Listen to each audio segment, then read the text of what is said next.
समझ में नहीं आता ये राजनीतिक पार्टी और खास करके कांग्रेस मौत की सौदागर बनके क्यों सामने आती है और क्यों सेलेक्टिव राजनीति क्यों करती है, और तो और अपनी चुप्पी को सेलेक्टिव जगह पे क्यों तोड़ती है। आपको ये बताना बहुत ज़रूरी है कि जब पालघर के साधुओं की हत्या हुई तब कांग्रेस पार्टी चुप थी। जब पंजाब में एक साधु को मारा गया, बुरी तरीके से उनको घायल किया गया, तब कांग्रेस पार्टी चुप थी, क्योंकि पंजाब में और महाराष्ट्र में उनकी पार्टी थी। लेकिन जब आज बुलंदशहर में दो साधुओं की बुरी तरीके से हत्या कर दी गई है, ये बात नोटिस करने वाली है कि अब साधुओं की मौत के लिए थोड़ा बहुत बात किया जा रहा है, मीडिया में भी और लोग भी इसके बारे में बात कर रहे हैं। लेकिन पहले तो ऐसा होता था कि अगर हिंदू मरता है तो कोई भी इस पर बात करना ज़रूरी नहीं समझता, ना राजनेता ना मीडिया, कोई भी साधुओं की मौत पर बात करना ज़रूरी नहीं समझता था। लेकिन आज इतना तो गनीमत है कि साधुओं की मौत पर भी चर्चा हो रही है।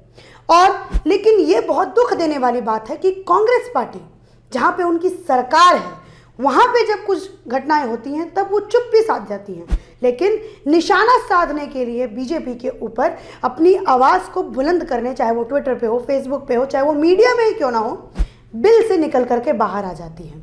मैं ये बात क्यों बोल रही हूँ, आप लोगों को पता है कि आज से 13 दिन पहले पालघर में कितनी बुरी तरीके से दो साधुओं की हत्या कर दी गई थी। फिर पंजाब में एक साधु पे जानलेवा हमला हुआ और आज बुलंदशहर में दो साधुओं की निर्मम तरीके से एक नशेड़ी के द्वारा, जो चरस गांजा पीता है, उसके द्वारा मुरारी नाम का अपराधी, जो कि अभी पुलिस के हिरासत में है और उसके ऊपर कड़ी जांच भी चल रही है, और तो और उन गांव के लोगों ने खुद उस अपराधी को पकड़ करके पुलिस के हवाले किया। और बुलंदशहर में ऐसा नहीं हुआ था कि पुलिस सामने खड़े होकर के साधुओं को पिटवा रही हो, ना ही ये हुआ था, ना ही मॉब लिंचिंग का मामला बुलंदशहर से सामने आया था। लेकिन महाराष्ट्र में मॉब लिंचिंग का मामला सामने आया, पुलिस सामने खड़ी होकर के उसमें दिखाई दे रहा था कि किस तरीके से अपनी रणनीति को खेल रही थी, और पुलिस ही वो एक ऐसा जरिया थी जो कि लोगों के बीच में वो उत्साह, लोगों के बीच में वो गुस्सा भरने का काम कर रही थी, जिन लोगों ने, उपद्रवियों ने आप कहिए, एक एंगल को देख करके साधुओं की मौत कर दी।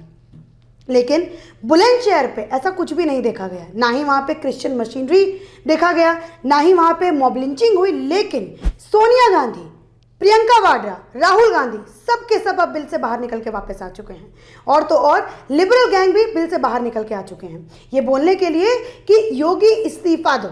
लेकिन आज से 13 दिन पहले जब महाराष्ट्र में ये घटना हुई थी, तब कहीं पे भी आपने ये खबर नहीं सुनी होगी, ना ही आपने ट्विटर पे ये चीज़ देखा होगा, ना ही ये ट्रेंड कर रहा था कि उद्धव इस्तीफा दो। लेकिन आज योगी इस्तीफा दो। जो लोग अपने आप को कहते हैं कि हम बहुत पढ़े लिखे हैं, हम बहुत लिबरल टाइप के लोग हैं और हम दुनियादारी को बहुत अच्छे से समझते हैं, जिनमें कई बॉलीवुड स्टार्स भी आ जाते हैं, लेखक भी आ जाते हैं, मीडिया लाइन के लोग भी आ जाते हैं, वो सब ये कहते हैं कि हम समाज को बदलना चाहते हैं, हम समाज की कुरीतियों को दूर करना चाहते हैं। वो आज सामने आ गए हैं और ट्विटर पे ट्रेंड करवाने लगे हैं, योगी इस्तीफा दो। लेकिन आज से 13 दिन पहले कहीं भी ऐसा मामला नहीं आया था कि उद्धव इस्तीफा दो। अब आते हैं उन लोगों के ऊपर जिन्होंने पालघर के समय पे अपनी चुप्पी को बिल्कुल भी नहीं तोड़ा था। मैं बात कर रही हूँ अखिलेश यादव। जब पालघर की घटना हुई तब उनका एक भी ट्वीट सामने नहीं आया, लेकिन आज जब बुलंदशहर की घटना सामने आई तब अखिलेश यादव का एक ट्वीट सामने आया, जिसमें वो सीधे सीधे तौर पे ये कहते हुए नजर आ रहे हैं कि इस घटना का राजनीतिकरण कोई भी ना करे। तो ये क्यों कह रहे हैं कि राजनीतिकरण ना करें? अब एक बात बताइए, यहाँ पे अखिलेश यादव राजनीतिकरण कर रहे हैं या फिर वो लोग जो कि बुलंदशहर की भी बात करते हैं और पालघर की भी बात कर रहे हैं, वो राजनीतिकरण कर रहे हैं? तो ये बात समझने वाली है। शायद अखिलेश यादव अपनी विपक्ष की भूमिका को भूल करके केवल मात्र अपनी राजनीति की जमीन को कहीं ना कहीं तराशने की कोशिश कर रहे हैं योगी के राज में, जो कि उनकी अभी कहीं ना कहीं खो चुकी है। सबसे ज्यादा दोहरेपन की राजनीति अगर किसी को आती है तो वो कांग्रेस पार्टी को आती है। इसका सीधा सीधा एग्जाम्पल कांग्रेस पार्टी की राजकुमारी ने सिद्ध किया है। उन्होंने अपने ट्वीट में कहा कि यूपी के जो बुलंदशहर में आज जो घटना हुई है, आज जो साधु के साथ दो साधुओं की निर्मम हत्या कर दी गई है, उसको योगी सरकार और यूपी गवर्नमेंट अच्छे से देखे और कड़ी से कड़ी जांच करें। लेकिन जहां पे उनकी सरकार है महाराष्ट्र के अंदर, वहां पे उन्होंने एक भी ट्वीट नहीं किया। पता नहीं क्यों किया, शायद उन्होंने ज़रूरी नहीं समझा होगा, शायद महाराष्ट्र के जो साधु हैं उनके लिए उनकी जान ज़्यादा कीमती नहीं है, लेकिन जहाँ पे उनकी विपक्षी पार्टियां हैं वहाँ के साधुओं की जान या फिर वहाँ के जो मुद्दे होते हैं उनके लिए वो बहुत ज़्यादा ज़रूरी होते हैं। तो ये आपको समझ में आ रहा होगा किस तरीके से ये सिलेक्टिव राजनीति लोग खेलते हैं, सिलेक्टिव पब्लिसिटी लोग करना चाहते हैं। हिंदुस्तान में हिंदुओं की ही अभिव्यक्ति की आज़ादी नहीं है, ये मैं बात क्यों कह रही हूँ। आप लोगों के सामने मैं 3 केस रखती हूँ और वो तीनों एक दूसरे से इतने रिलेटेड हैं कि ये समझना ये बहुत आसान हो जाएगा कि एक धर्म को सिर्फ और सिर्फ हिंदू धर्म को कुछ लोग टारगेट कर रहे हैं और हिंदुस्तान में केवल मात्र माइनॉरिटीज़ के ऊपर राजनीति करी जाती है और माइनॉरिटीज़ को ही अभिव्यक्ति की आज़ादी है।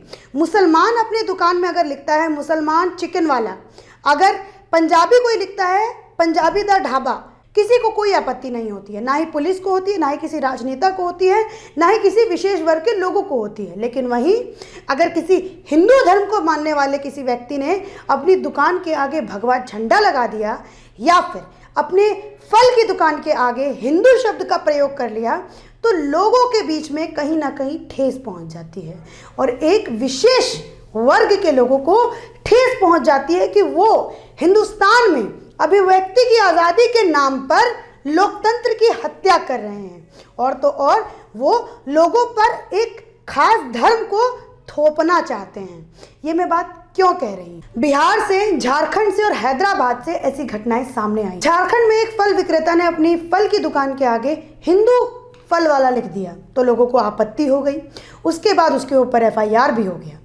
और तो और अब हम बिहार की बात बताते हैं। बिहार के नालंदा में एक दुकानदार ने अपने दुकान में भगवा झंडा लगा दिया, नालंदा के उस दुकानदार पे भी FIR हो गया। और तो और हैदराबाद में क्या हुआ वो सुनिए। हैदराबाद में भी एक सैफरन झंडा जब एक दुकानदार ने अपनी दुकान के आगे लगाया तो पुलिस ने उसके ऊपर कार्रवाई करी। तो मुझे ये समझ में नहीं आता कि माइनॉरिटीज़ को ही क्यों अभिव्यक्ति की आज़ादी है और तो और एक लोकतंत्र में जब सब हमारा संविधान ये कहता है कि सबको अभिव्यक्ति की आज़ादी है, फिर ये एक धर्म से ही क्यों देखा जाता है। बहरहाल अगर आप लोगों को ये वीडियो अच्छा लगा हो तो इसको लाइक कर दीजिएगा। चैनल पे अगर आप और वीडियो देखना चाहते हैं तो उसको सब्सक्राइब करना ना भूलें। धन्यवाद।